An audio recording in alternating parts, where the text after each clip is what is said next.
Alors, bonsoir à tous. D'abord, je tiens à remercier les gens de Préca qui m'ont demandé de faire ce webinaire-là.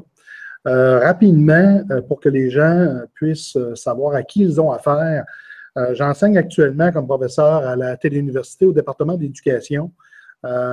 Mais pour moi, l'enseignement universitaire, c'est une fin de carrière. J'ai travaillé pendant plus de 25 ans directement dans le milieu scolaire, autant au secteur primaire qu'au secteur secondaire, particulièrement au secteur de l'adaptation scolaire.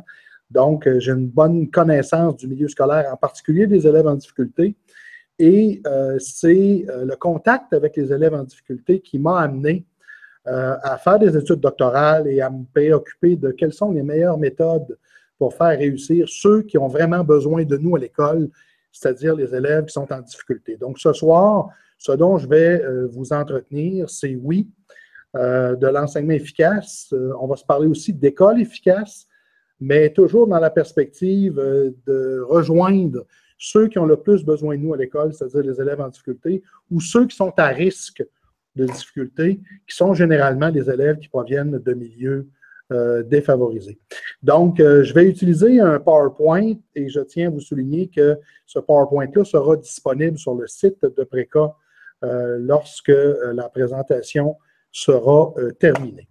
Alors, le thème, comme je le mentionnais, c'est celui de l'efficacité de l'enseignement et des écoles. Si je regarde rapidement le plan que je vous propose pour ma présentation, quelques mots sur le contexte éducatif actuel pour bien situer ma présentation dans le contexte scolaire actuel. Ensuite, je vous propose, avant d'aller regarder les meilleures pratiques pour faire réussir les élèves, je vous propose d'abord de regarder ce qu'on appelle l'effet enseignant. Et c'est important de le faire parce que si on découvre avec des résultats de recherche que ce qui aide le plus l'élève à réussir à l'école, c'est la famille duquel il ou elle provient, eh bien, j'aurais tendance à dire, arrêtons de perdre notre temps avec la formation des enseignants si on constate que ce qui est le plus efficace pour faire réussir les élèves, c'est de travailler avec le milieu familial. Donc, avant d'aller voir l'enseignement efficace, on va regarder ensemble, à partir de résultats de recherche, quel est l'effet réel qu'un enseignant peut avoir sur la réussite des élèves qui lui sont confiés. Et dans le même sens, on va aller aussi regarder ce qu'on appelle des écoles qui sont efficaces, c'est-à-dire des écoles qui sont situées dans des quartiers défavorisés où le rendement des élèves est égal, voire même supérieur à des écoles de milieux mieux nantis. Si vous connaissez les travaux qui ont été faits en sociologie de l'éducation, on sait depuis au moins les années 60 que généralement les élèves qui proviennent de milieux défavorisés ont moins de succès à l'école que ceux qui proviennent de milieux mieux nantis. Or, au-delà de cette règle, il y a des exceptions. C'est-à-dire qu'il y a des écoles situées dans des quartiers défavorisés qui accueillent des clientèles qui proviennent de milieux défavorisés où le rendement des élèves est égal, voire même supérieur à des écoles de milieux nettement mieux nantis. Et ces écoles-là existent au Québec et on va le voir ensemble. Donc, la question qu'il faut se poser, c'est que se passe-t-il dans ces écoles-là où on accueille une clientèle à risque, une clientèle même, voire même difficile, mais où le rendement des élèves est au rendez-vous. Et ensuite, on pourra faire des liens avec les meilleures pratiques pour favoriser la réussite des élèves, c'est-à-dire l'enseignement efficace, et je me garderai un temps pour faire une bonne conclusion et une synthèse des éléments essentiels que j'aurai présentés. Alors, quelques mots sur le contexte. Nous sommes actuellement au Québec dans un contexte où la gestion de nos établissements scolaires est axée sur les résultats. Or, ce type de gestion-là nous amène inévitablement à poser un regard sur la réussite des élèves et en particulier ceux pour qui l'école doit faire une différence, c'est-à-dire les élèves en difficulté et ceux qui sont à risque d'échec. Pourquoi ce type d'élèves-là ou ces types d'élèves-là? Parce que les élèves en difficulté et ceux à risque d'échec sont ceux les plus susceptibles d'abandonner l'école. Quand on regarde les études qui ont été faites sur le décrochage scolaire, souvent on constate dans ces études-là qu'on identifie ce qu'on appelle des facteurs de risque, des facteurs dont les probabilités que le jeune quitte l'école sont élevées. Toutefois, les facteurs de risque n'ont pas tous le même poids. Il y a un facteur de risque qui a beaucoup plus d'incidence sur les probabilités de quitter l'école que tous les autres. Et c'est ce qu'on va regarder ensemble. Dans une publication réalisée par le Bulletin statistique de l'éducation en mai 2015, voici ce qu'on nous disait sur le décrochage scolaire. On nous disait que le décrochage dans les écoles secondaires demeure un sujet préoccupant, même si on a observé une légère diminution des taux de décrochage au cours des dernières années. Malgré cette tendance encourageante, au-delà de 12 000 jeunes inscrits en 2011-2012 ont quitté l'école sans avoir obtenu de diplôme ni de qualification secondaire. Et là, j'ai souligné des éléments importants. Certains élèves sont plus à risque de décrocher. Ceux et celles qui accusent un retard scolaire viennent en tête de liste. Dans le même document, on apprend que les élèves qui ont un retard scolaire qui comptait pour environ 23 % de l'ensemble des effectifs scolaires au secondaire en 2011-2012, ces jeunes-là représentaient 68 % des jeunes qui ont décroché cette année-là. Ça veut donc dire qu'on a environ un élève sur 4 dans nos écoles secondaires qui est en difficulté, et de ce groupe-là, 70 % représentent ceux qui ont quitté l'école. Donc, le facteur numéro 1 dont les probabilités de prédire le décrochage est le plus élevé, c'est l'échec scolaire. Et on a également, dans une étude réalisée par mes collègues Laurier Fortin, Diane Marcotte, Diallo et Gilles de Royer et Pierre Potvin de l'UQTR, dans une enquête faite en 2012 auprès de 2 cohortes d'élèves, une à Sherbrooke et une à Trois-Rivières, ces gens-là nous disaient ceci: il est maintenant reconnu que les difficultés scolaires et plus précisément l'échec scolaire ou un rendement faible constituent le principal facteur prédictif du décrochage scolaire. Ça veut donc dire que les élèves ne quittent pas l'école parce qu'ils la trouvent plate. Un jeune quitte l'école parce qu'il est en échec, il anticipe l'échec ou il a connu l'échec. Donc, si on inverse le raisonnement, on pourrait dire que l'une des façons les plus payantes et les plus efficaces pour contrer le décrochage scolaire, c'est de provoquer le succès scolaire. Un jeune qui réussit pense nettement moins à quitter l'école qu'un jeune qui est en situation d'échec. Or, provoquer la réussite, oui, mais en particulier des élèves en difficulté. Et quand on parle d'élèves en difficulté, on parle de 2 grandes catégories d'élèves. On parle des élèves qui ont des troubles du comportement et on parle des élèves qui ont des difficultés d'apprentissage. Mais si vous êtes dans le milieu scolaire, vous avez probablement déjà constaté que généralement, l'un ne va pas sans l'autre. Des recherches nous ont montré, entre autres celle d'INSHA en 1992, que lorsqu'un jeune a un trouble du comportement, 80 % de ces jeunes-là ont généralement également un problème de lecture. Et inversement, les jeunes qui ont des difficultés d'apprentissage, 75 % de ces jeunes-là ont des problèmes d'habileté sociale. Ça semble être un couple indissociable. Et on sait ça depuis plus de 20 ans. Mais nous ne savons pas qu'est-ce qui cause quoi. Est-ce que ce sont les troubles de comportement qui amènent les problèmes de lecture? Est-ce que ce sont plutôt les difficultés d'apprentissage ou de lecture qui amènent les problèmes de comportement? Nous ne le savons pas. Mais il y a quelque chose que l'on sait toutefois. C'est que pour être efficace, on doit travailler autant sur l'un que sur l'autre. Donc, oui, bien sûr, intervenir sur le comportement, mais il est également important de provoquer la réussite de ces élèves-là. Et c'est exactement ce que le National Dropout Prevention Center nous disait en 2006 sur le décrochage scolaire. L'un des plus gros organismes américains sur la prévention du décrochage nous disait en 2006 ceci: compte tenu des nombreuses recherches qui ont été faites sur l'efficacité de l'enseignement et des écoles, les décideurs, les enseignants et les chercheurs doivent considérer l'efficacité des méthodes et des pratiques d'enseignement utilisées auprès de ces élèves, c'est-à-dire les élèves en difficulté et ceux à risque d'échec, comme étant une stratégie pouvant prévenir le décrochage scolaire. Donc, cet organisme-là, dans d'autres mots, dit exactement ce que je viens de dire. On veut contrer le décrochage scolaire, il est important de faire réussir les élèves, et particulièrement les élèves en difficulté. Or, pour les faire réussir, c'est important de regarder les recherches qui ont été faites sur l'enseignement efficace et sur les écoles efficaces. Donc, pour être capable de savoir quelles sont les interventions à utiliser pour faire réussir les élèves, c'est quoi l'enseignement efficace, qu'est-ce que sont les écoles efficaces, qu'est-ce qu'on retrouve à l'intérieur de ces établissements-là, quelles sont les stratégies qui sont employées. pour répondre aux questions qui concernent l'efficacité de l'enseignement des écoles, c'est important d'utiliser ce qu'on appelle des données probantes.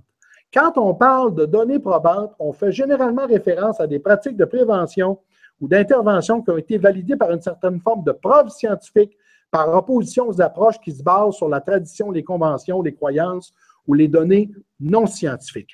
Rapidement, je vous présente une petite classification des recherches en éducation qui nous permet d'être capable de classifier les recherches et de porter attention aux recherches qui nous permettent de répondre adéquatement aux questions en ce qui concerne l'efficacité de l'enseignement et des écoles. Il y a deux chercheurs du Tennessee qui s'appellent Ellis et Fouts qui ont proposé en 1993 de classer les recherches en 3 niveaux. Le niveau 1 des recherches, c'est ce qu'on appelle des recherches descriptives. Par exemple, un chercheur va en classe et à la suite de ses observations ou de ses expérimentations, il va nous décrire un phénomène. C'est pour ça qu'on l'appelle recherche descriptive. Mais ce n'est pas ce type de recherche-là qui est le plus efficace pour nous identifier les meilleures pratiques pour faire réussir les élèves. Ce sont plutôt les recherches de niveau 2 et 3. Les recherches de niveau 2 sont des recherches expérimentales ou des recherches comparatives, comme celles qui sont faites en médecine. Ce type de recherche-là, au niveau 2, est fait à petite échelle. Par exemple, on pourrait dire, dans un groupe, on va installer telle stratégie pour améliorer la lecture, et dans un groupe comparable, parce qu'il faut comparer des pommes avec des pommes, on continue l'enseignement usuel, ordinaire, traditionnel. On prend des mesures en début d'année dans les 2 groupes pour s'assurer de l'équivalence des 2 groupes, et on prend des mesures, par exemple, sur la lecture, en cours d'année et à la toute fin. Et là, on regarde à la toute fin, on compare, est-ce que le groupe qui a implanté telle méthode de lecture, est-ce que le résultat de ces élèves-là sont supérieurs à ceux du groupe de comparaison qui ont fait simplement un enseignement usuel ou ordinaire? Mais ce qui est encore mieux que des recherches de niveau 2, c'est les recherches de niveau 3. Les recherches de niveau 3 sont identiques à celles du niveau 2, sauf qu'au lieu de tester ma stratégie ou mon intervention à petite échelle, on teste l'intervention à large échelle. Et là, on est capable de voir si l'intervention que j'utilise, quand on généralise son utilisation à différents publics, dans différents quartiers socio-économiques, est-ce que les résultats positifs obtenus à petite échelle se généralisent à large échelle? Et si la réponse à ça, c'est oui, eh bien, si quelqu'un utilise cette stratégie-là dans sa classe, les probabilités que ça fonctionne et que ça donne des bons résultats sont grandes, puisque les recherches ont montré, non pas seulement à petite échelle, mais à large échelle, l'utilité et l'effet positif de cette stratégie-là. Donc, ce que Ellis et Fouts nous recommandent pour répondre à des questions de recherche sur l'efficacité de l'enseignement des écoles, ce sont des recherches minimum de niveau 2, idéalement niveau 3. À partir du moment où on décide de travailler de cette façon-là, ce à quoi on est confronté en éducation, c'est qu'il y a une quantité importante de recherches qui sont publiées. C'est la raison pour laquelle c'est important d'utiliser des méta-analyses. L'avantage d'une méta-analyse pour un chercheur comme moi en éducation, mais c'est la même chose pour le public en éducation, quand on a la chance de mettre la main sur ce type de recherche-là, la méta-analyse, c'est une synthèse quantitative de recherche de niveau 2 et 3. Donc, quand on met la main là-dessus, ça va nous éviter d'aller lire des dizaines, voire des centaines d'études sur une méthode X ou Y. Il y a quelqu'un qui l'a fait à notre place et qui va nous dire quelles sont les grandes tendances que l'on observe. Sauf qu'il y a tellement eu de méta-analyses de publiées entre 1976 et nos jours que maintenant, nous avons ce qu'on appelle des méga-analyses, c'est-à-dire une synthèse de plusieurs méta-analyses qui ont été faites sur une même méthode d'enseignement. Mais c'est le même principe. Si j'ai l'occasion de mettre la main sur ce type de recherche-là, ça va m'éviter d'aller lire des centaines, voire des milliers d'études. Quelqu'un l'a fait à ma place et va me dire quelles sont les grandes tendances que l'on observe, par exemple, sur telle méthode d'enseignement. Donc, si on veut être rigoureux et choisir le type de recherche le plus approprié pour répondre aux questions sur l'efficacité de l'enseignement des écoles, ce sont minimum des recherches de niveau 2 et 3 et idéalement des méta-analyses et des méga-analyses. Or, c'est ce qu'on va faire à partir de maintenant. Ce que je vous propose, on va regarder maintenant ce qu'on appelle l'effet enseignant. S'il y a des gens qui désirent retrouver des écrits sur les recherches que je vais vous présenter, j'ai placé à l'écran un volume que j'ai rédigé avec des collègues de l'Université Laval et de la TELUC, c'est-à-dire Clermont-Gautier, Mario Richard, qui s'appelle Enseignement explicite. Et à l'intérieur de ce volume-là, il y a un chapitre complet sur ce qu'on appelle l'effet enseignant. Et je vais présenter quelques recherches qu'on retrouve dans ce volume-là. La première recherche que je veux vous partager a été réalisée par un chercheur qui s'appelle John Hattie. Hattie, actuellement, est considéré comme un des chercheurs les plus importants sur la planète en éducation parce que c'est quelqu'un qui s'est spécialisé dans la réalisation de méga-analyses. Il en a publié une en 2009 qui est devenue un classique en éducation. Il a tenté de répondre à la question que vous voyez en haut de diapositive, c'est-à-dire quels sont les facteurs qui influencent le rendement des élèves. Et pour répondre à cette question-là, Hattie a amassé toutes les méta-analyses dont l'objectif était d'améliorer le rendement des élèves. Il a trouvé à ce moment-là 800 méta-analyses qui avaient été publiées à ce sujet-là. Les 800 méta-analyses représentaient 50 000 recherches publiées en éducation, impliquant au-delà de 200 millions d'élèves. Hattie a été capable d'identifier 138 facteurs qui ont tous un impact sur le rendement des élèves, mais la beauté de son travail, qui en passant a nécessité 15 ans de travaux, la beauté de son travail, c'est que les 138 facteurs dans son étude ont été classés du numéro 1 jusqu'à 138, donc du facteur le plus aidant au facteur le moins aidant.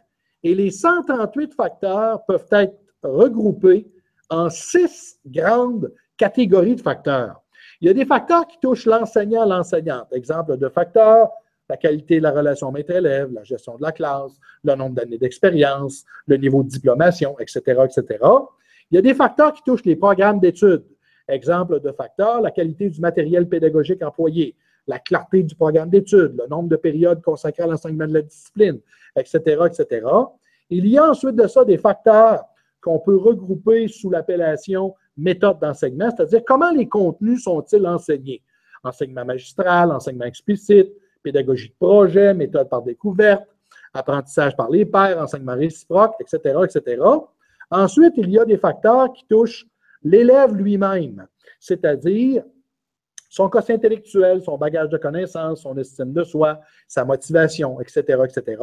Il y a des facteurs qui touchent le milieu familial. Exemple de facteurs, est-ce que la famille favorise la réalisation des devoirs et de l'étude? Est-ce que la famille a un discours qui va dans le même sens que celui de l'école? Est-ce que la famille satisfait les besoins de base de l'enfant, avoir mangé, avoir dormi, être aimé, etc.? Et il y a aussi des facteurs qui touchent le niveau école, c'est-à-dire, par exemple, le nombre d'élèves par classe, le nombre d'élèves total dans l'école, le quartier socio-économique à l'intérieur duquel l'école est située, le leadership de l'équipe de direction, les activités parascolaires, l'aide aux devoirs et aux leçons, etc., etc. Donc, quand on regarde ces 6 grandes catégories de facteurs-là et qu'on se pose la question, qu'est-ce qui aide le plus l'élève à apprendre? Eh bien, l'ordre des facteurs que vous avez à l'écran représente les effets les plus importants sur le rendement aux effets les moins importants.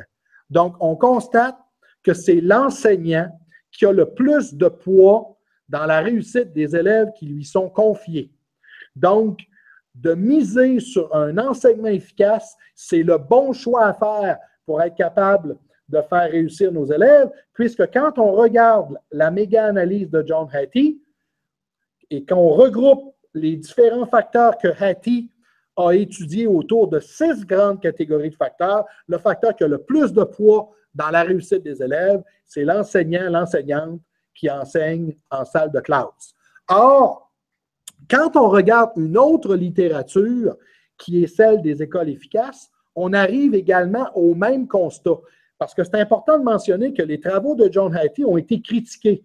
Il y a des gens, par exemple, qui vont dire que la méga-analyse, une de ses faiblesses, c'est qu'elle regroupe beaucoup trop de choses et qu'elle compare parfois des facteurs qui sont difficilement comparables. C'est la raison pour laquelle c'est important en recherche, quand on étudie un phénomène ou un facteur X, si on est capable de retrouver d'autres recherches qui ont utilisé des méthodologies différentes, mais qui arrivent au même constat, bien, les probabilités que ce constat-là soit grande augmentent. Donc, c'est ce que je vais faire avec vous. Quand on regarde la littérature sur les écoles efficaces, on va commencer au départ par définir ensemble qu'est-ce que c'est qu'une école efficace. Ce sont des écoles qui sont situées dans des quartiers défavorisés dont la performance scolaire des élèves rejoint ou surpasse celle d'élèves provenant de quartiers mieux nantis. Vous avez à l'écran une représentation d'écoles qui a été effectué à la commission scolaire de la Rivière-du-Nord par un directeur général adjoint qui malheureusement a pris sa retraite, qui s'appelle Marc Saint-Pierre. Et Marc s'était amusé à regarder les liens qui pouvaient exister entre l'indice de défavorisation des écoles primaires de cette commission scolaire-là et le taux de réussite des élèves qui fréquentent les écoles primaires à l'épreuve de lecture 6e année du ministère de l'Éducation. Donc, l'axe vertical représente l'indice de défavorisation des écoles primaires de cette commission scolaire-là et l'indice varie de 2 à 10. C'est important de rappeler que plus le nombre est élevé, plus l'indice de défavorisation est important. Et vous avez sur l'axe horizontal le taux de réussite des élèves de chacune de ces écoles-là à l'épreuve de lecture 6e année. Donc, si on regarde le cadran supérieur gauche, chaque point représente une école. Donc, on peut constater que les écoles de milieux défavorisés, quand on regarde leur taux de réussite, il est nettement inférieur aux écoles de milieux mieux nantis. Bon, ce n'est pas vraiment une grande découverte, là. Comme je le disais au départ, on sait ça depuis au moins 50 ans. Mais si vous regardez à l'écran, les écoles que j'ai placées à l'intérieur de l'étoile, vous retrouvez des écoles qui sont dans des milieux extrêmement défavorisés, c'est-à-dire rang 9 et 10, dont la performance scolaire est nettement supérieure aux écoles de rang 2 et de rang 3. Donc, ce n'est pas parce que des élèves proviennent de milieux défavorisés que la réussite ne peut pas être possible. Si vous regardez, par exemple, cette école-ci que je pointe avec le pointeur à l'écran, le taux de réussite est nettement supérieur à des écoles de rang 3. Donc, moi, ce que j'ai essayé de comprendre, c'est que se passe-t-il dans ces écoles-ci qui permettent à des élèves qui proviennent de milieux défavorisés d'obtenir de la réussite? Eh bien, ce que la recherche nous montre, c'est que c'est le staff, c'est le personnel enseignant et le personnel à l'intérieur de l'école, c'est-à-dire les directions d'école et les services complémentaires, qui font la différence. Dans ces écoles-là, le personnel qui y travaille a des croyances, a des principes qui les guident. Première croyance, ce personnel-là croit que tout élève est capable d'apprendre si les conditions sont appropriées. Deuxième croyance ou deuxième principe qui guide ces écoles-là, les écoles efficaces assument la responsabilité des résultats de leurs élèves. Si ces résultats sont mauvais, elles n'en imputent pas la faute aux élèves à leur environnement. Elles se questionnent plutôt sur comment peut-on améliorer les résultats ou la situation. Et le dernier principe, je l'ai placé en rouge et je l'ai souligné parce que c'est vraiment le principe le plus important des trois. Plus le personnel au sein de l'école travaille en collaboration et harmonise ses pratiques, plus celle-ci sera efficace. Donc, dans une école où on accueille des jeunes à grand défi, quand le personnel travaille ensemble, en collaboration, et qu'on retrouve des pratiques semblables d'une classe à l'autre, d'un intervenant à l'autre, c'est ce qui explique en grande partie le succès de ces écoles-là. Dernière information à propos de l'effet enseignant. Si vous voulez avoir un autre type de recherche qui montre l'effet important que l'enseignant peut avoir sur la réussite des jeunes qui lui sont confiés, c'est toutes les études qui ont été faites sur ce qu'on appelle la valeur ajoutée de l'enseignant. Donc, ces trois catégories d'études-là, c'est-à-dire les travaux de John Hattie, la littérature sur les écoles efficaces et toute la littérature qui a été développée sur les mesures de valeur ajoutée, convergent dans le même sens. Ce qui aide le plus l'élève à apprendre en milieu scolaire, c'est celui ou celle qui fait l'école.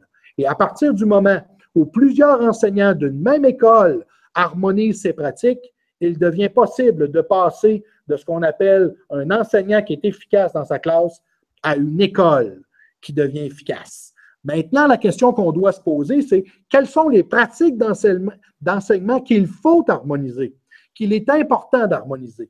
Pour répondre à cette question-là, je vous présente rapidement une méga-analyse que j'ai réalisée moi-même avec des collègues de l'Université Laval et de l'Université du Québec en Outaouais, qui a été publiée en 2010 dans une revue scientifique qui s'appelle la Revue de recherche appliquée sur l'apprentissage.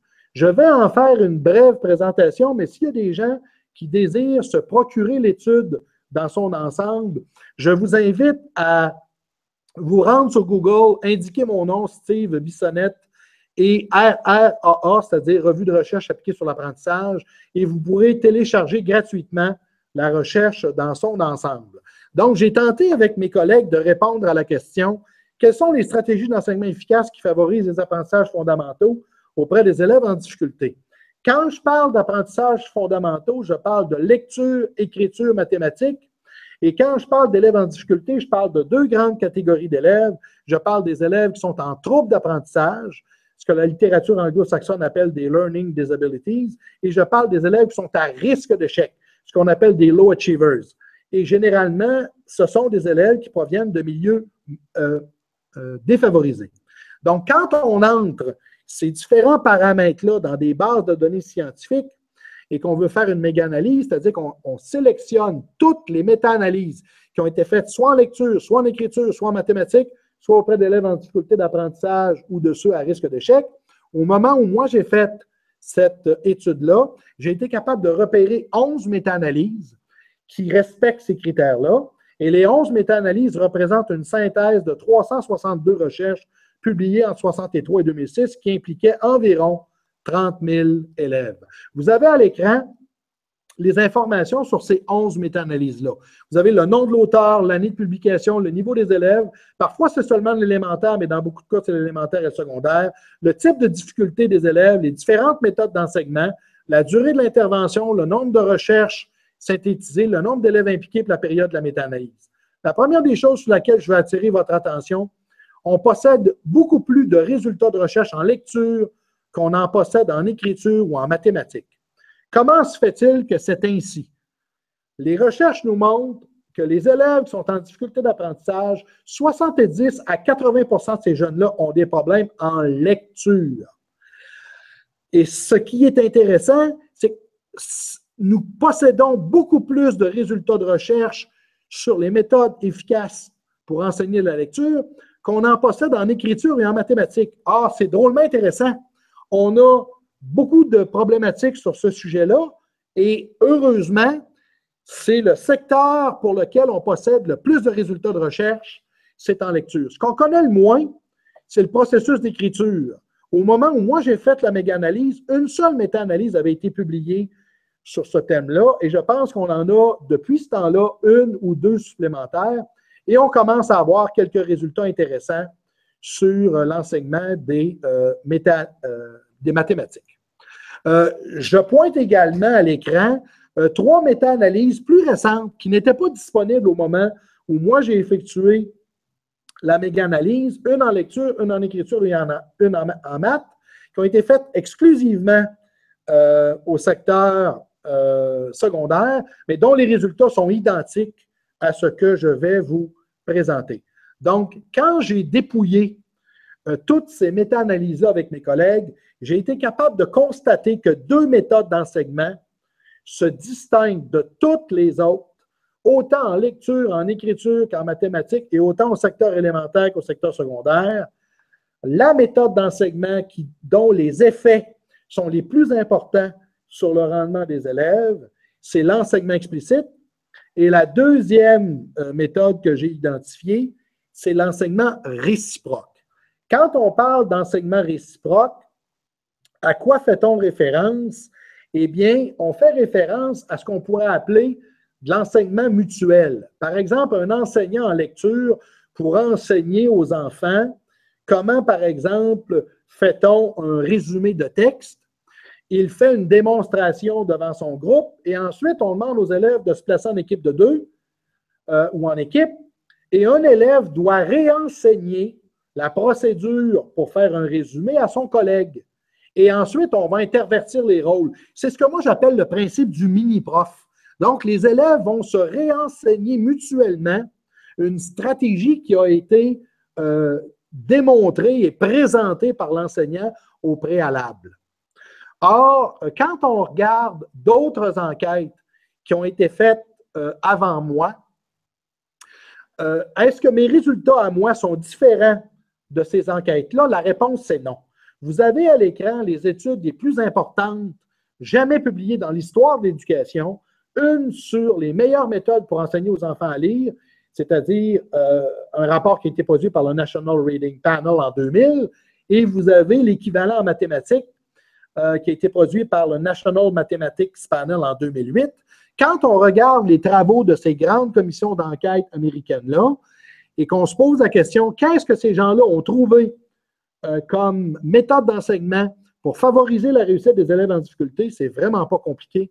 On arrive encore une fois au même résultat, c'est-à-dire un enseignement qui est plus structuré, un enseignement qui est plus directif, un enseignement qui est explicite et aussi un enseignement qui est réciproque. Or, qu'est-ce que c'est que l'enseignement explicite? C'est ce que vous avez à l'écran. La première des choses qui est importante à préciser, l'enseignement explicite n'est pas une pédagogie qui a été inventée. C'est une pédagogie qui a émergé d'études où les chercheurs sont allés observer deux catégories d'enseignants. Des enseignants qui étaient reconnus comme étant efficaces. Comment a-t-on mesuré l'efficacité des enseignants? Toujours sur la base des résultats des élèves. Et malheureusement, des collègues qui étaient moins efficaces. Et pendant une quinzaine d'années, beaucoup de recherches de ce type-là s'est fait autant au primaire qu'au secondaire, autant en lecture, en écriture qu'en mathématiques. Et des chercheurs comme Jerry Brophy, Thomas Good, David Berliner et Barak Rosenshine ont synthétisé et résumé ces études-là. Et pour une première fois, en 1976, Rosenshine a publié un article dont le titre est Explicit Teaching et il nous a dit, voici la recette des enseignants qui font progresser le plus leurs élèves. Donc, l'enseignement explicite n'est pas une pédagogie qui a été inventée, c'est une pédagogie qui a émergé à la suite de l'observation des enseignants qui étaient reconnus comme étant efficaces. Et c'est ce que vous avez à l'écran. L'enseignement efficace proposé par ces études-là nous suggère qu'il y a 3 étapes. Il y a l'étape du modelage, qu'on appelle l'étape 1. Il y a l'étape 2 qu'on appelle la pratique dirigée et l'étape 3 qu'on appelle la pratique autonome. C'est important de ne pas confondre les 3 étapes de l'enseignement explicite avec les 3 temps de l'acte d'enseigner. Quand un enseignant enseigne, on dit qu'il y a 3 temps à l'acte d'enseigner. Le premier temps, c'est ce qu'on appelle la préparation à l'apprentissage. Le temps 2, c'est l'acte d'enseigner comme tel. Et le temps 3, c'est ce qu'on appelle généralement dans les programmes actuels l'intégration des apprentissages en mémoire. Ce que vous avez à l'écran présuppose qu'on se situe dans le temps 2, c'est-à-dire toute l'étape de la préparation a été faite. Une fois cette étape-là réalisée, quand on arrive en enseignement explicite, la première étape à faire, c'est celle du modelage. Qu'est-ce que c'est? C'est lors de ces présentations et de ces démonstrations, l'enseignant va s'efforcer de rendre explicite tout raisonnement qui est implicite en enseignant aux élèves non seulement les quoi faire, mais les pourquoi, les comment, les quand et où faire. Et pour y arriver, l'enseignant met un haut-parleur sur sa pensée, raisonne à haute voix. L'enseignant essaie de rendre visibles des processus qui sont souvent invisibles. Exemple de ça. Il y a des élèves, autant au secteur élémentaire que secondaire, qui n'ont pas appris à faire une inférence en lecture. Il y a des élèves qui n'ont pas compris, parfois qu'en compréhension de texte, la réponse ne se trouve pas dans le texte. Elle se trouve peut-être en partie dans le texte et dans certains cas, elle se trouve uniquement dans ta tête. Quand, par exemple, une question de compréhension demandée aux élèves s'illustre comme suit, qu'est-ce que l'auteur a voulu dire par? Eh bien, c'est important que l'élève ne cherche pas dans le texte. L'auteur a voulu dire par, là, il ne le trouvera pas. C'est ce qu'on appelle une inférence en lecture. La bonne nouvelle, c'est que l'inférence s'enseigne. Un enfant de 4 ans est capable de faire une inférence à la condition qu'on lui enseigne de façon explicite. Par exemple, nous sommes en première année, le texte de l'élève dit « Paul sort avec son parapluie ». La question que l'enseignant pose, quelle température fait-il dehors?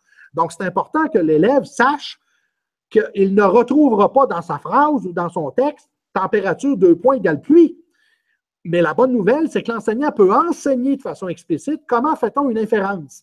Donc, l'enseignant va s'efforcer de faire devant l'élève, de raisonner à haute voix devant l'élève, ce qu'il veut ensuite que les élèves fassent à leur tour. Donc, on essaie de rendre visibles des processus qui sont souvent invisibles. C'est la première étape.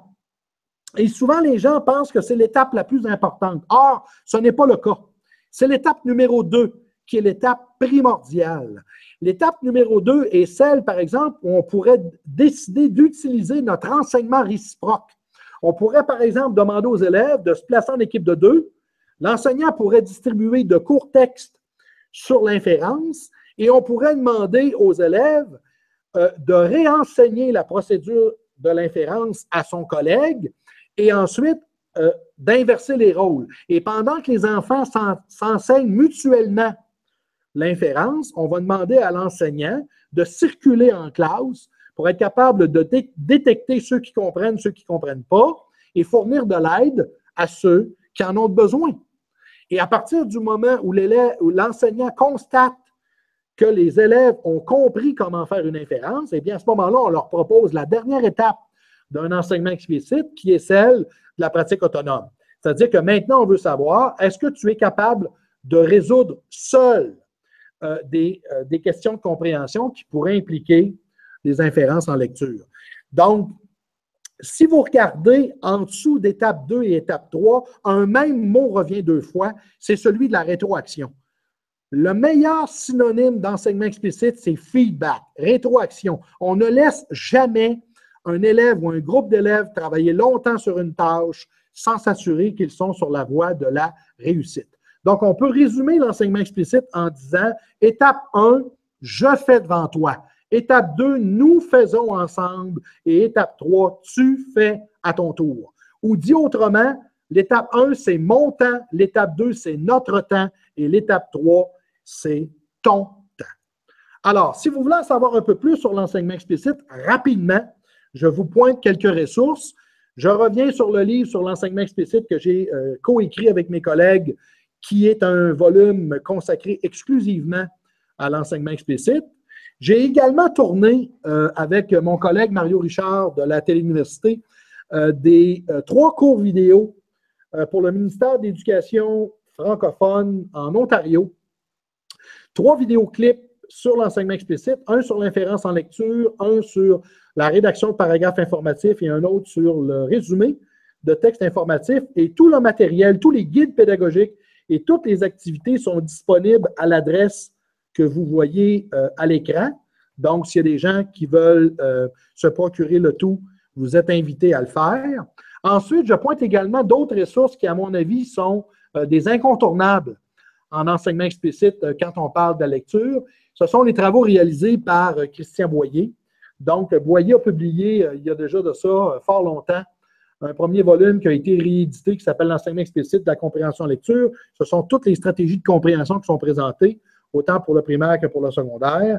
Et pour les enseignants ressources, les orthopédagogues, une ressource intéressante qui s'appelle le programme orthopédagogique DIR en lecture. Alors, c'est important de réaliser à ce stade-ci que même si on déploie des stratégies comme l'enseignement explicite et l'enseignement réciproque, ce n'est pas vrai qu'il est possible de favoriser simplement avec ces mesures-là la réussite de 100% des élèves. C'est exactement ce que John Hattie, que vous voyez à nouveau à l'écran, nous dit dans l'une de ses méga-analyses les plus récentes publiées en 2012. Hattie nous dit, à partir des travaux qui ont été réalisés sur un modèle d'organisation de services développé aux États-Unis qui s'appelle le modèle de réponse en intervention, qu'à partir du moment où un enseignant fait un bon boulot dans sa salle de classe, il y a environ 80% des élèves qui vont faire les apprentissages prévus. Quand on dit un bon boulot, un enseignant qui a une bonne gestion de classe, qui fait un peu d'enseignement explicite, qui fait un peu d'enseignement réciproque, on peut en moyenne penser qu'environ 80% des jeunes vont faire les apprentissages prévus. Ça veut donc dire que malgré le bon enseignement prodigué, il y a environ 15 à 20% d'élèves qui auront besoin non seulement du bon enseignement prodigué au départ, mais vont avoir besoin de plus que ça. C'est important d'ajouter, c'est ce que vous voyez au niveau 2, des interventions supplémentaires, mais fortement ciblées.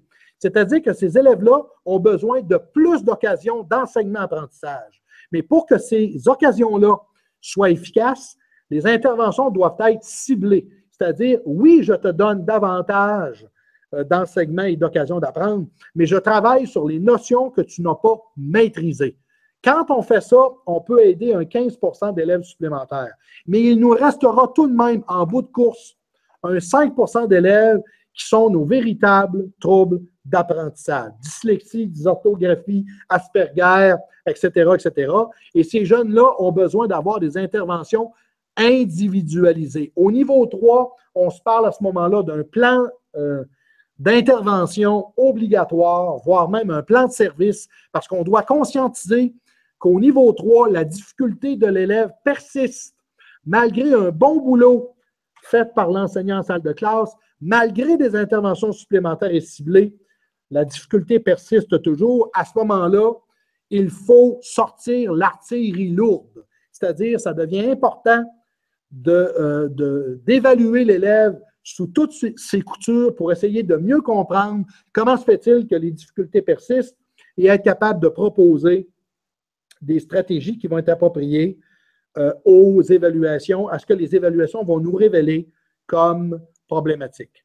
Donc, à ce stade-ci, si on prend le temps de faire une bonne synthèse des éléments essentiels que j'ai présentés, et en voici quelques-uns. La première, et c'est une bonne nouvelle à mon avis, l'enseignant a une influence déterminante sur l'apprentissage des élèves qui lui sont confiés. Deuxième chose importante, les écoles efficaces dispensent un enseignement qui est efficace. Donc, la recette des écoles dans des milieux défavorisés qui a du succès, c'est le staff, c'est le personnel à l'intérieur de ces écoles-là qui fait la différence. Et quand on se promène dans les classes de ces écoles-là, on retrouve un enseignement qui est efficace, c'est-à-dire un enseignement qui est explicite auquel on peut également incorporer des pratiques d'enseignement qui sont réciproques. Alors, vous avez à l'écran mes coordonnées. Avant de prendre quelques questions, je vous invite éventuellement à communiquer avec moi. J'ai l'habitude de répondre aux courriels qui me sont adressés, pas dans l'heure qui va suivre, mais généralement dans les jours qui vont suivre. Donc, j'invite les gens à ne pas hésiter à m'écrire. Et je veux également pointer 2 ressources à l'intention du personnel scolaire. Si vous avez aimé la quarantaine de minutes que je viens de faire sur le thème de l'enseignement efficace, c'est important que vous soyez au courant que j'ai développé avec mon collègue Mario Richard de la Téléuniversité des cours de formation en ligne sur l'enseignement efficace et vous avez les adresses de ces cours-là à l'écran. Il y a un cours qui a été développé à l'intention des enseignants, qui est un cours de 45 heures. Tout ce que ça prend, c'est une connexion Internet et un ordinateur pour être capable de suivre ce cours-là en e-learning ou en formation à distance. Et j'ai développé le même cours pour le personnel non enseignant, c'est-à-dire direction d'école, conseiller pédagogique, psychologue, psychoéducateur. Et la même chose a été développée sur le plan... je viens de perdre... OK. Désolé. Le même cours a été développé sur le plan des apprentis du comportement. Ah, me revoici. Alors, tout simplement pour finir, j'étais en train de mentionner, le même cours a été développé pour la dimension comportementale. Donc, si vous vous procurez le PowerPoint et que les gens qui voudraient avoir plus d'informations sur la gestion efficace des comportements en classe, sachez qu'un cours est disponible à la Téléuniversité et la même chose a été faite pour le personnel non enseignant au niveau de la gestion du comportement, direction d'école, conseiller pédagogique, psychologue, psychoéducateur. Alors voilà pour ma présentation. Je vais repasser le micro et l'écran à ma collègue Ariane. Et si vous avez des questions, je sais qu'elle en a sélectionné quelques-unes et ça va me faire plaisir d'y répondre pour le temps qu'il nous reste. Merci, Steve. Alors, très, très, très intéressante et passionnante présentation. Encore autant passionnante a été la discussion en filigrane de ta présentation qui s'est passée sur le clavardage, des beaux commentaires, des échanges très inspirants. On ne pourra pas prendre toutes les questions, mais j'ai essayé de regrouper un peu des thèmes qui revenaient. Avant de passer aux questions, je l'ai mentionné quelques fois, mais on me demande plusieurs fois, est-ce qu'on va avoir la présentation? Oui. www.preca.ca/ conférence. C'est le site Internet sur lequel sera déposée, entre autres, la présentation PowerPoint de ce soir, mais aussi la vidéo. Mais la vidéo, vous n'avez pas besoin de courir après, elle va venir à vous demain matin, en tout cas, demain, vous allez recevoir un courriel avec le lien direct pour la rediffusion. Donc, ça va arriver dans votre boîte courriel directement. Première question qui revenait souvent, l'enseignement explicite. Il était question, bon, oui, c'est intéressant, en fait, c'est la méthode gagnante, l'enseignement explicite, mais est-ce que tous les enseignants peuvent le faire? Entre autres, on avait un enseignant en éducation physique qui disait, ben moi, est-ce que je peux faire ça, l'enseignement explicite? Il y avait eu un autre commentaire qui disait aussi, ben, est-ce que c'est quelque chose qui est plus facile à faire dans des matières comme français, mathématiques, par exemple, que histoire ou des notions en géographie? Donc, on aimerait ça t'entendre, Steve, là-dessus. OK. Question fort pertinente, fort intéressante. D'abord, oui, l'enseignement explicite peut se pratiquer dans à peu près n'importe quelle matière. Sauf qu'elle demande à être adaptée. Et c'est bien sûr que pour un enseignant qui n'a pas l'habitude de pratiquer ce type de pédagogie-là, pour être capable d'y arriver, eh bien, dans certains cas, ça peut demander de la formation, ça peut demander de l'accompagnement des conseillers pédagogiques, bien sûr, mais l'enseignement explicite n'est pas une pédagogie que l'on ne peut pas mettre en œuvre. Par exemple, quand je prends le cas de l'enseignement d'éducation physique, ces gens-là ne font que de l'enseignement explicite. Par exemple, quand j'enseigne le basketball et que je montre devant un groupe d'élèves la technique à faire et que j'en fais la démonstration, je rends visible ce que je veux que les jeunes fassent ensuite de ça à leur tour. Toutes les disciplines où il y a des gestes moteurs, enseignement d'éducation physique, enseignement de la musique, art plastique, art dramatique au secondaire, toutes les formations professionnelles dans nos écoles secondaires, toutes les disciplines où il y a des gestes moteurs, les enseignants font de l'enseignement explicite depuis que la discipline existe. La question qu'on s'est posée, c'est que dans des disciplines où les contenus sont plus abstraits, par exemple, la lecture, le processus d'écriture, la résolution de problèmes mathématiques, comment peut-on rendre concret des dimensions qui sont plus abstraites? Pour y arriver, c'est le raisonnement à haute voix. C'est l'enseignant qui met un haut-parleur sur sa pensée et qui va raisonner devant les élèves. Qu'est-ce que je me dis dans ma tête? Comment je fais les choses et qui va rendre visible un processus qui est invisible. Donc, ça, c'est la première des choses. La deuxième, pour les enseignants, par exemple, qui sont en histoire, géographie, souvent, un bon professeur d'histoire, c'est quelqu'un qui raconte l'histoire. Or, il est possible d'adapter l'enseignement explicite. Vous devez vous rappeler que le synonyme d'enseignement explicite, l'ingrédient clé de l'enseignement explicite, c'est la rétroaction. Donc, par exemple, si en histoire, j'avais l'habitude de faire une présentation de 30 minutes, moi, ce que je suggère aux enseignants, vous allez morceler votre présentation. Faites un premier 15 minutes, on arrête, on dit aux élèves, par exemple, je viens de présenter 2 éléments essentiels. Placez-moi en équipe de 2, vous allez me repérer les 2 éléments essentiels, je vous laisse 2 minutes pour en discuter, et ensuite de ça, je questionne quelques élèves pour vérifier, est-ce qu'ils sont capables de me repérer les éléments essentiels que je viens de présenter? Si oui, je continue ma présentation, sinon, je fais un enseignement correctif. Donc, une bonne façon d'adapter l'enseignement explicite pour des matières qui sont plus où l'enseignement est plus magistral, et c'est correct, hein?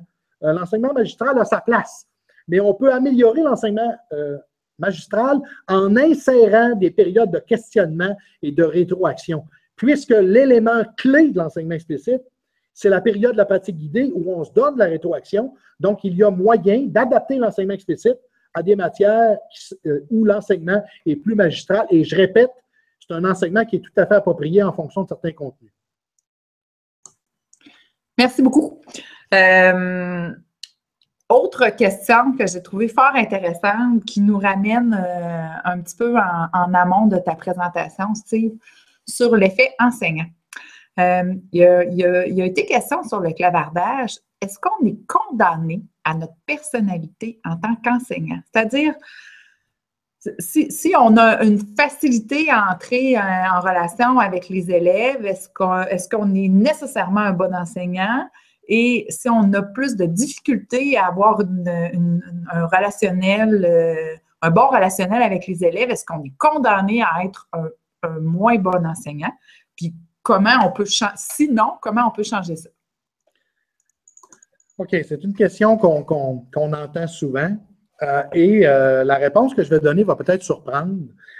Les premiers travaux qui ont été faits dans les années 40 et les années 50 pour tenter d'identifier des enseignants efficaces ont essayé d'identifier des traits de personnalité.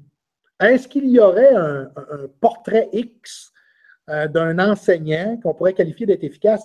Et cette littérature-là n'est arrivée à aucune conclusion solide. Donc, nous n'avons pas de résultats de recherche rigoureux qui montrent qu'il y aurait un type de personnalité X ou Y qui pourrait expliquer l'efficacité de l'enseignant. Ce qui a été identifié, c'est plutôt des comportements que les enseignants adoptent. Par exemple, c'est des enseignants qui vont faire plus de modelage que ceux qui ont moins de succès. C'est des enseignants, par exemple, qui vont avoir une période de pratique guidée dans leur enseignement, alors que ceux qui ont moins de succès font moins ou n'ont pas de pratique guidée. C'est des enseignants qui circulent en classe pendant que les élèves sont en train de travailler pour vérifier ceux qui comprennent pas.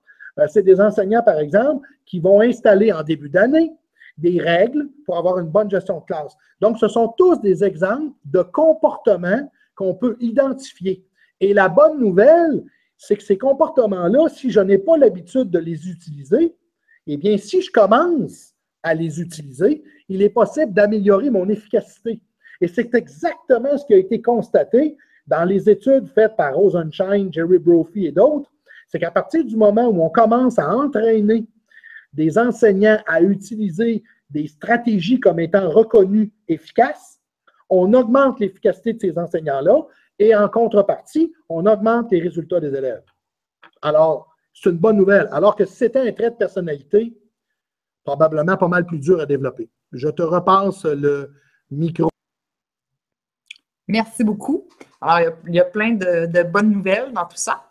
Une question qui est revenue, c'est par rapport à l'enseignement réciproque. Est-ce que tu aurais un truc ou des recommandations pour la formation des équipes? Alors, sur l'enseignement réciproque, là, une ressource que je n'ai pas mentionnée et que j'invite les gens à consulter, c'est tous les travaux qui ont été faits par le collègue Éric Dion de l'UQAM. Dion a développé du matériel en enseignement réciproque, particulièrement pour la lecture et la compréhension de lecture pour les gens du primaire. Je sais que le matériel a été réalisé pour la première, deuxième. Je me demande si troisième année n'a pas été produit également. Et dans ce matériel-là, c'est un matériel qui est pratiquement clé en main. Et des formations sont possibles également pour mettre en place l'enseignement réciproque. Donc, ça, à mon avis, c'est une ressource qui est drôlement importante. L'autre chose, c'est la composition des équipes, que l'on soit en enseignement réciproque ou non, dépend toujours de l'intention pédagogique que l'on poursuit. Si l'intention pédagogique est centrée sur le développement d'habiletés sociales, la composition des équipes est plus ou moins importante. Si l'intention pédagogique, c'est de provoquer l'apprentissage et la réussite des élèves, la composition des équipes devient importante. Et à ce moment-là, on doit généralement mettre un élève plus fort avec un élève plus faible. Ce qui est important, par contre, c'est que l'écart entre les deux élèves ne soit pas trop élevé. Donc, tout revient à l'intention pédagogique qui est poursuivie.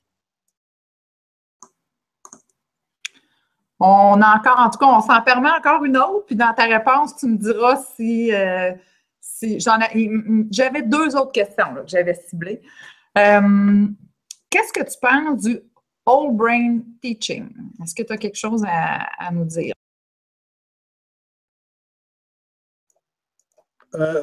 Écoutez, je n'ai pas la prétention de tout connaître de cette littérature-là, mais tout ce qui tourne actuellement autour de brain-based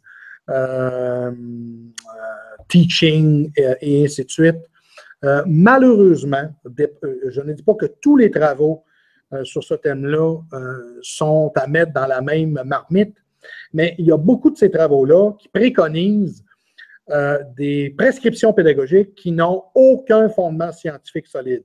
Par exemple, quand on parle de tous les exercices Brain Gym, des histoires de cerveau gauche, cerveau droit, il n'y a aucun fondement scientifique qui justifie la mise en place d'interventions basées sur ce genre de recherche-là. Pas plus qu'il y en a ces styles d'apprentissage et pas plus qu'il y en a sur les intelligences multiples d'Howard Gardner. Donc, j'aurais le goût de dire aux gens, ce qui est important quand on regarde ce type de littérature-là, c'est important de les vérifier. Qu'est-ce que la littérature scientifique nous dit à ce sujet-là? Est-ce qu'on a des études comparatives bien menées avec un groupe qui expérimente ce qui est proposé, puis un groupe de comparaison? Et si oui, qu'est-ce qu'on constate dans ce type d'études-là? Puis ce qui est encore mieux qu'une seule étude, c'est d'avoir des méta-analyses qui vont nous faire une synthèse de la littérature des recherches expérimentales là-dessus. Et là, on sera capable de voir quelle est la tendance qui se dégage d'un ensemble de recherches qui a été faite sur le thème en question. Et c'est la raison pour laquelle je me permets de dire, moi, je suis de ceux qui militent pour avoir un Institut national de la recherche en éducation. Et la raison est fort simple, c'est qu'il y a beaucoup trop de théories, malheureusement, qui sont préconisées auprès des enseignants, qui n'ont aucun fondement scientifique solide. Et il suffit simplement de lire l'ouvrage de mon collègue Normand Baillargeon, dont le titre est « Légende pédagogique », pour être capable de constater que malheureusement, beaucoup de prescriptions pédagogiques sont faites aux enseignants et malheureusement, la littérature scientifique ne les recommande pas. Et dans certains cas, non seulement elle ne les recommande pas, mais des études ont montré l'inefficacité de ce type de mesures-là. Exemple, les styles d'apprentissage. Voilà. Merci. On me demande de vous demander, concernant l'enseignement explicite des comportements attendus, il y a des enseignants qui demandent où ça se situe dans le programme, puis où ils peuvent prendre le temps de faire ça. Est-ce que tu as déjà eu à te prononcer là-dessus? L'enseignement explicite des comportements, c'est une stratégie de gestion de classe. Et c'est probablement l'une des stratégies les plus puissantes et c'est un contenu que vous allez retrouver dans les cours dont je parlais tout à l'heure. C'est une stratégie qui a été identifiée par Caroline Evertson dès les années 70, qui a montré que les enseignants qui avaient le plus de succès en gestion de classe sont ceux qui enseignent les comportements attendus. Passer à côté de cette étape-là, ne pas installer une bonne gestion de classe en début d'année, je peux vous prédire qu'au mois d'octobre de l'année, le bordel est installé dans la classe et vous devrez prendre le temps d'installer les règles à ce moment-là. Un enseignement efficace ne peut pas être efficace si la gestion de la classe n'est pas au rendez-vous. On ne peut pas faire d'enseignement explicite quand les élèves courent ses bureaux. Donc, à partir du moment où on veut obtenir des comportements précis des élèves, c'est important de leur enseigner les comportements au même titre que la lecture, l'écriture et les mathématiques. Les élèves n'apprennent pas ce qu'on leur dit. Les élèves apprennent seulement ce qu'on leur enseigne. Merci. J'espère que ça va avoir répondu à la question. Alors, je pense que ça fait un peu le tour. Oui, on avait peut-être une précision concernant l'enseignement réciproque sur lequel on a parlé tout à l'heure. Au niveau du secondaire, ça semblait causer problème, là. Est-ce que tu aurais une recommandation plus précisément concernant l'enseignement réciproque au secondaire pour les groupes? C'est la même chose au secondaire qu'au primaire. C'est-à-dire qu'à partir du moment où on demande aux élèves de travailler en équipe, et c'est vrai autant en enseignement réciproque qu'en apprentissage coopératif, quand on demande à un groupe d'élèves de travailler en équipe de 3 ou 4, c'est important d'enseigner aux élèves les comportements attendus. Plus on enseigne les comportements et que naturellement on les valorise par la suite quand les élèves les adoptent, plus on a de chances d'obtenir les comportements souhaités. S'il y a des gens qui connaissent, par exemple, au primaire, ce qu'on appelle les 5 au quotidien, Dans les 5 au quotidien, tous les comportements attendus des élèves sont enseignés. C'est la même chose pour la gestion de classe et c'est la même chose en enseignement réciproque ou en enseignement, en apprentissage coopératif. Quand on veut obtenir des élèves des comportements précis et qu'en plus, à l'intérieur de mon groupe, il y a beaucoup d'élèves dont les comportements sont problématiques, si on n'enseigne pas les comportements souhaités, c'est d'essayer de traverser l'Atlantique à la nage. Peu y sont arrivés. Personnellement, ça ne me tente pas. Je vais me garder une petite gêne pour le projet. Alors, ben, ça fait le tour. Je vous remercie. On a dépassé un tout petit peu de notre horaire, mais je pense que vous serez d'accord avec moi que ça valait la peine. Une belle période de questions riches. Je reviens sur ce que je vous ai dit tout à l'heure. Le webinaire a été enregistré. Le lien de rediffusion va vous être envoyé automatiquement par courriel demain. Donc, vous n'avez rien à faire. Ça va arriver dans votre boîte courriel. Pour ce qui est de la présentation PowerPoint, elle n'est pas sur le site en ce moment. Elle va l'être demain. www.preca.ca/conférence. Et tout va être disponible sur notre site.